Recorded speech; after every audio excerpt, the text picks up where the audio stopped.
बंदर और खरगोश बर्फ में फंस गए। बहुत समय पहले की बात है। एक घने और सुंदर जंगल में एक चंचल बंदर और एक बुद्धिमान खरगोश रहते थे।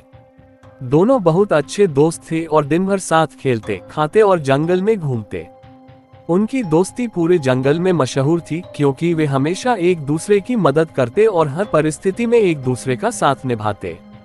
सर्दियों की शुरुआत। गर्मियों और बारिश के मौसम के बाद सर्दियां धीरे धीरे दस्तक देने लगी थीं। जंगल के सभी जानवर अपनी अपनी तैयारियों में जुट गए थे। गिलहरियां पेड़ों के खोखलों में सूखे मेवे और अनाज जमा कर रही थीं। भालू अपनी गुफा में लंबी नींद लेने की तैयारी कर रहे थे और पक्षी गर्म देशों की ओर उड़ रहे थे। लेकिन बंदर और खरगोश इतने मस्तीखोर थे कि उन्होंने इन बातों पर ज्यादा ध्यान नहीं दिया। बंदर हमेशा कहता, अरे जब ठंड आएगी तब देख लेंगे, अभी तो मौसम बहुत मजेदार है। खरगोश भी उसकी बात मान लेता और दोनों बिना किसी चिंता के घूमते फिरते रहते। जंगल की सैर और अचानक बदलता मौसम। एक दिन जब मौसम साफ था और हल्की धूप निकली हुई थी, बंदर और खरगोश जंगल के गहरे हिस्से में घूमने निकल पड़े। वे दोनों खूब मस्ती कर रहे थे। कभी पेड़ों पर झूलते, कभी घास में लौटते तो कभी फूलों की सुगंध का आनंद लेते।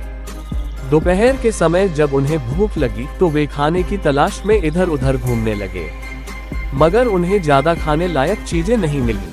तभी बंदर ने कहा, चलो जंगल के और भीतर चलते हैं, वहां हमें जरूर कुछ स्वादिष्ट फल मिल जाएंगे।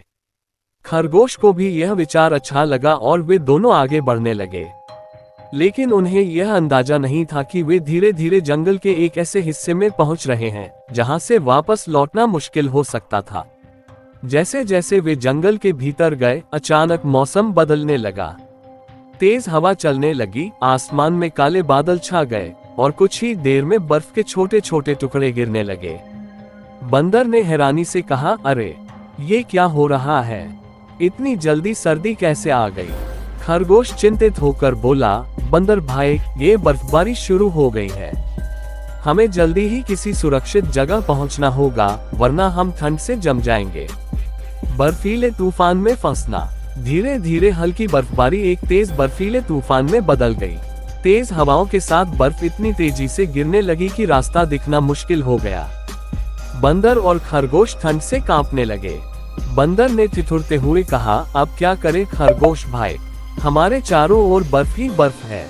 खरगोश ने इधर उधर देखा और कुछ दूरी पर एक गुफा नजर आई। उसने जल्दी से कहा, देखो वहाँ एक गुफा है, हमें जल्दी से वहाँ जाना चाहिए। दोनों मुश्किल से चलते हुए गुफा तक पहुँचे और अंदर चले गए।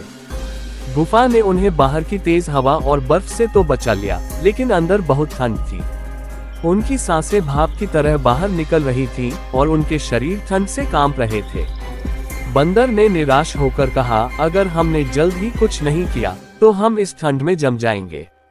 खरगोश ने सोचा और कहा, हमें आग जलाने की जरूरत है, तभी हम इस ठंड से बच सकते हैं। आग जलाने की कोशिश और लोमड़ी से मदद। बंदर और खरगोश ने मिलकर गुफा के आसपास लकड़ियां इकट्ठा की, लेकिन समस्या ये थी कि उनके पास आग जलाने का कोई तरीका नहीं था। तभी खरगोश को याद आया कि जंगल में लोमड़ी रहती थी, जो बहुत चालाक थी और आग जलाने में माहिर थी। वे दोनों किसी तरह ठंड से कांपते हुए लोमड़ी के पास पहुंचे और उससे मदद मांगी। लोमड़ी ने हंसते हुए कहा, मैं मदद तो करूंगी, लेकिन बदले में तुम्हें मुझे कुछ देना होगा। खरगोश ने तुरंत कहा, अगर तुम हमारी मदद करोगी तो हम तुम्हें अगले मौसम में बहुत सारे मीठे फल देंगे। लोमड़ी को ये सौदा पसंद आया। उसने जल्दी से कुछ लकड़ियां इकट्ठी की और पत्थरों को रगड़कर आग जला दी। जैसे ही आग जली, गुफा में रोशनी और गर्मी फैल गई। गर्माहट और नई सीख। अब बंदर और खरगोश आग के पास बैठकर गर्मी लेने लगे। धीरे धीरे उनकी ठंड कम होने लगी। उन्होंने अगले कुछ दिन गुफा में ही बिताए और जैसे ही बर्फ पिघली, वे खुशी खुशी अपने घर लौट आए। घर लौटते समय बंदर ने कहा, खरगोश भाई, हमने इस बार बड़ी गलती की, हमें सर्दी के लिए पहले से तैयारी कर लेनी चाहिए थी। खरगोश ने सहमति में सिर हिलाया, हाँ, और हमें हमेशा संकट के समय धैर्य और चतुराई से काम लेना चाहिए। दोनों ने तय किया कि अब वे कभी भी बिना तैयारी के जंगल में घूमने न। शिक्षा 1। संकट के समय घबराने की बजाय समझदारी से समाधान निकालना चाहिए। 2. दोस्ती में हमेशा एक दूसरे की मदद करनी चाहिए। 3. मुसीबत में सोच समझकर सही निर्णय लेना बहुत जरूरी होता है। 4. भविष्य के लिए हमेशा तैयारी करनी चाहिए ताकि किसी परेशानी में न फंसे। इस तरह बंदर और खरगोश की यह रोमांचक यात्रा उनके लिए एक बड़ी सीख बन गई। В лес приходит сказка, снег как чистый лист, разноцветный. Ex-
Extraño a Larín cuando comía mango con chile y tajín. You think that he said that Extraña was que so coma cute. mango